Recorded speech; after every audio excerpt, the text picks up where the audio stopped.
ಚಿಕ್ಕಬಳ್ಳಾಪುರ ಹಾಲು ಒಕ್ಕೂಟದ ಆಡಳಿತ ಮಂಡಳಿ ಅಲ್ಲಿನ ರೈತರ ಹಿತದೃಷ್ಟಿಯಿಂದ ₹1 ಹಾಲಿನ ಬೆಲೆ ಏರಿಕೆ ಮಾಡುವ ಮುಖಾಂತರ ಮಕರ ಸಂಕ್ರಾಂತಿ ಹಬ್ಬಕ್ಕೆ ಉಡುಗೊರೆಯಾಗಿ ಕೊಟ್ಟಿದ್ದಾರೆ. ಆದರೆ ಕೋಲಾರ ಜಿಲ್ಲೆಯ ಹಾಲು ಒಕ್ಕೂಟದ ಅಧ್ಯಕ್ಷರಾದ KY ನಂಜೇಗೌಡರು ಹಾಲಿನ ಬೆಲೆಯನ್ನು ಏರಿಕೆ ಮಾಡದೆ ಮೌನವಾಗಿರುವುದು ಏಕೆ? ಯಾಕಂದರೆ ಇನ್ನೇನು ಕೆಲವೇ ದಿನಗಳಲ್ಲಿ ಬೇಸಿಗೆ ಪ್ರಾರಂಭ ಆಗ್ತದೆ. ಬೇಸಿಗೆ ಪ್ರಾರಂಭ ಆದರೆ ಹುಲ್ಲಿನ ಸಮಸ್ಯೆಯಿಂದ ಹಾಲಿನ ಉತ್ಪಾದನೆ ಕಡಿಮೆ ಆಗ್ತಾಯಿದೆ. ಅದನ್ನು ಮನದಲ್ಲಿಟ್ಟುಕೊಂಡು ರೈತರು ಹಾಲಿನ ಉತ್ಪಾದನೆಯಲ್ಲಿ ಹೆಚ್ಚಳವಾಗಿ ತೊಡಗಬೇಕು. ಹೈನೋದ್ಯಮಕ್ಕೆ ಹೆಚ್ಚಾಗಿ ತೊಡಗಿಸಿ ಹಸುಗಳನ್ನು ಆರೈಕೆ ಮಾಡಿ ಹಾಲು ಉತ್ಪಾದನೆ ಹೆಚ್ಚಳ ಮಾಡಿ ಹಾಲನ್ನು ಅವರು ಉತ್ಪಾದನೆ ಮಾಡುವ ಹಾಲಿಗೆ ತಕ್ಕಂಗೆ ಬೆಲೆಯನ್ನು ನೀಡಿರುವ ಚಿಕ್ಕಬಳ್ಳಾಪುರ ಜಿಲ್ಲೆ ಅಲ್ಲಿನ ರೈತರ ರೈತರ ಹಿತವನ್ನು ಕಾಯ್ತಾ ಇದ್ದಾರೆ. ಆದರೆ ಇಲ್ಲಿನ ಹಾಲಿನ ಒಕ್ಕೂಟದ ಅಧ್ಯಕ್ಷರಿರ್ಬೋದು, ವ್ಯವಸ್ಥಾಪಕ ನಿರ್ದೇಶಕರು ಹಾಲಿನ ಬೆಲೆಯನ್ನು ಏರಿಕೆ ಮಾಡ್ತಾ ಇಲ್ಲ. ಈಗ ನಾವು ರೈತ ಸಂಘದಿಂದ ಅವರಿಗೆ ಮನವಿ ಮಾಡ್ತಾ ಇದ್ದೀವಿ.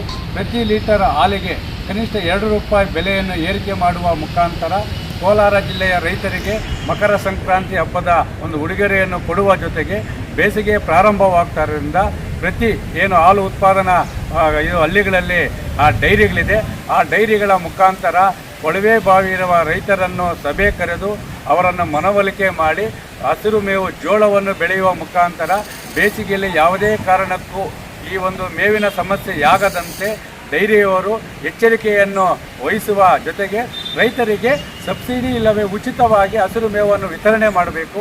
ವಿತರಣೆ ಮಾಡುವ ಮುಖಾಂತರ ಸಂಕಷ್ಟದಲ್ಲಿರುವ ಹೈನೋದ್ಯಮವನ್ನು ರಕ್ಷಣೆ ಮಾಡಬೇಕು. ಅದರಂತೆ ಇವತ್ತು 1 ಲೀಟರ್ ಹಾಲು ಉತ್ಪಾದನೆ ಆಗಬೇಕಾದ್ರೆ ಕನಿಷ್ಠ ₹30 ರಿಂದ ₹35 ಇವತ್ತು ಖರ್ಚು ಬರ್ತಾ ಇದೆ ರೈತರಿಗೆ 1 ಲೀಟರ್ ಹಾಲು ಉತ್ಪಾದನೆ ಮಾಡೋಕ್ಕೆ. ಅವರಿಗೆ ಕಡೆಯಲ್ಲಿ ಸಿಗೋದು ಹಸುಲು ಗಂಜಲ ಮತ್ತು ಸಗಣಿಯನ್ನೇ. ಅದನ್ನು ಮನದಟ್ಟು ಮಾಡಿಕೊಂಡು, ಯಾಕಂದರೆ ಅದರ ಜೊತೆಗೆ ನಮ್ಮ ಕೋಲಾರ ಹಾಲು ಒಕ್ಕೂಟದ ಆಡಳಿತ ಮಂಡಳಿ ಯಾವ ರೀತಿ ಇದೆ ಗೊತ್ತಾ? ಪ್ರತಿದಿನ 2 ಲಕ್ಷ ಹಾಲು ಲೀಟ್ರ್ ಬಂದರೆ 10 ಲಕ್ಷ ಹಾಲು ಉತ್ಪಾದನೆ ಆಗಿ ಡೈರಿಗೆ ಬರ್ತಾಯಿದೆ. ಅದರಲ್ಲಿ ಪ್ರತಿದಿನ ₹1 ಕಡಿತ ಮಾಡ್ತದೆ. ₹10 ಲಕ್ಷ ಇವತ್ತು ರೈತರ ಹಾಲಿನಿಂದ ಒಕ್ಕೂಟಕ್ಕೆ ಲಾಭ ಇದೆ.